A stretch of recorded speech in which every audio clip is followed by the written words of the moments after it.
Olá, boa noite. Sejam todos muito bem-vindos a mais um Evangelho no Lar da Casa dos Espíritos. Eu, Beatriz, farei as preces inicial e final. A Edna fará os parágrafos 7 e 8 e a Gisele o 9, do capítulo 6 do Livro dos Espíritos. E para tanto, necessitamos de ter a nossa oração, nossa conversa com o mais alto. Pedimos a Deus que nesse momento nos auxilie.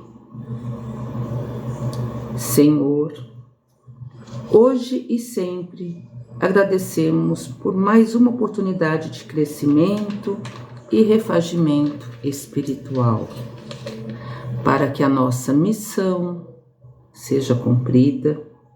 O trabalho, a caridade e o amor devem estar no nosso dia a dia, que possamos ultrapassar com coragem e seguir os teus ensinamentos, ó Pai.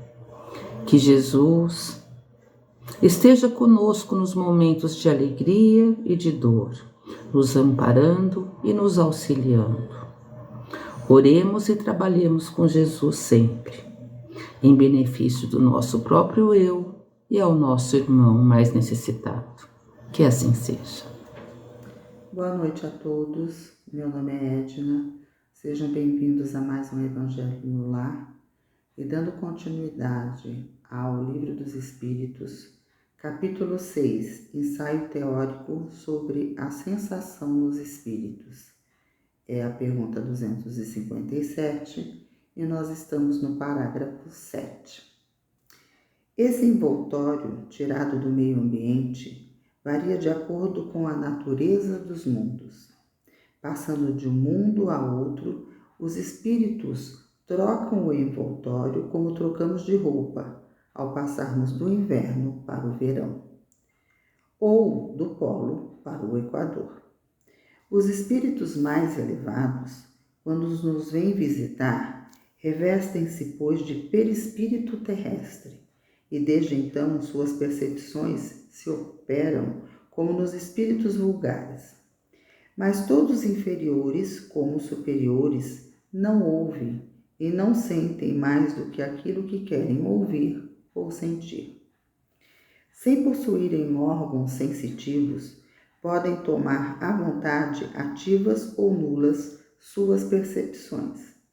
Só uma coisa são forçados a ouvir: os conselhos dos bons espíritos. A visão é sempre ativa, mas eles podem reciprocamente tornarem-se invisíveis uns para os outros.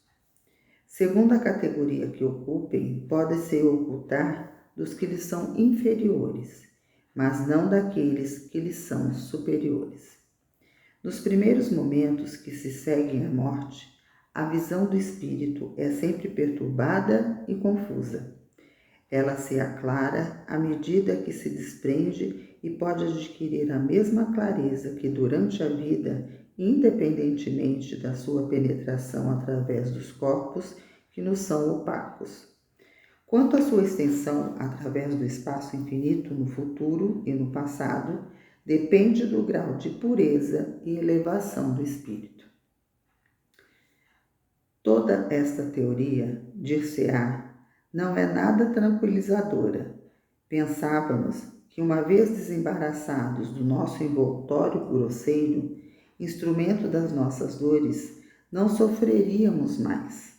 Eis que nos informais que ainda sofreremos, seja isso de uma maneira ou de outra. Não é menos sofrer.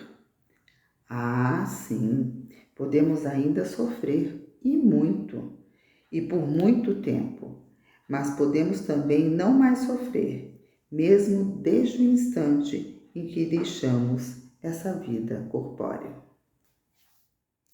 Olá!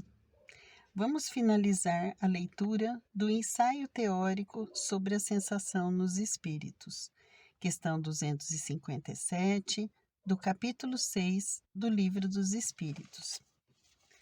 Os sofrimentos deste mundo algumas vezes independem de nós, mas muitos são as consequências da nossa vontade, que se remonte à origem e se verá que, em sua maior parte, é a consequência de causas que teríamos podido evitar.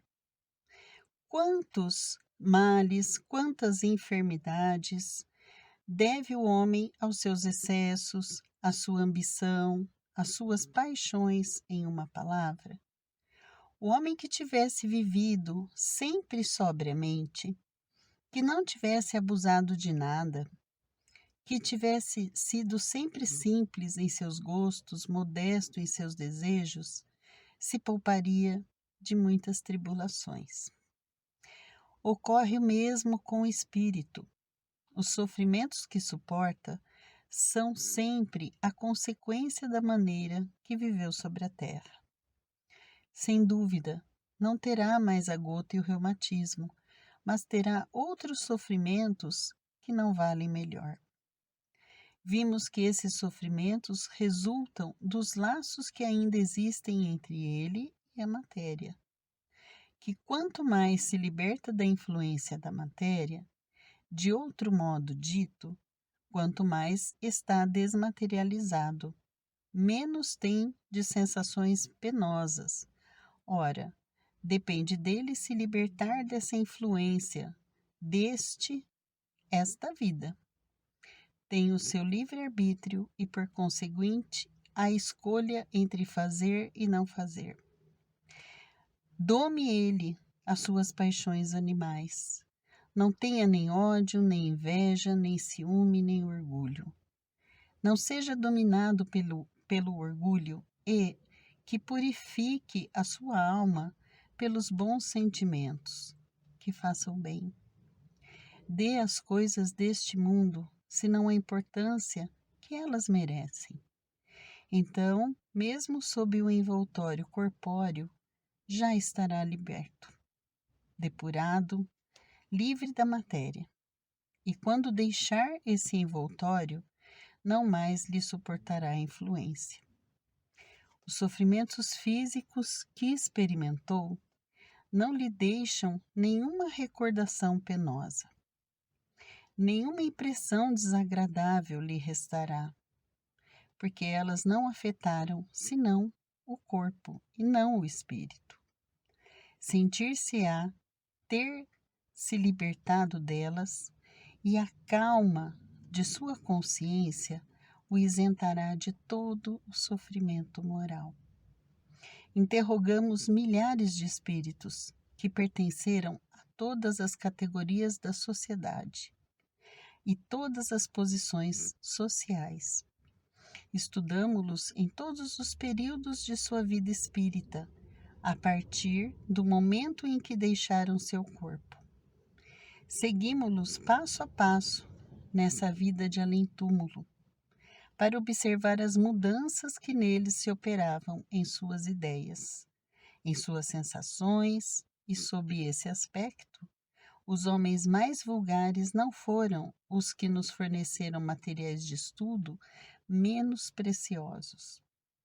Ora, sempre vimos que os sofrimentos estão em relação com a conduta, da qual suportavam as consequências, e que essa nova existência era a fonte de uma felicidade inefável para os que seguiram o bom caminho. Segue-se daí que os que sofrem é porque muito o quiseram, e que isso não devem atribuir senão a eles, tão bem no outro mundo quanto neste. E agora, após as leituras, a reflexão, vamos fazer a nossa prece final. Que a luz de Deus a todos ilumine e dê forças para vencer as vicissitudes da vida e encontrar o caminho da felicidade eterna ao lado de Jesus, nosso irmão maior.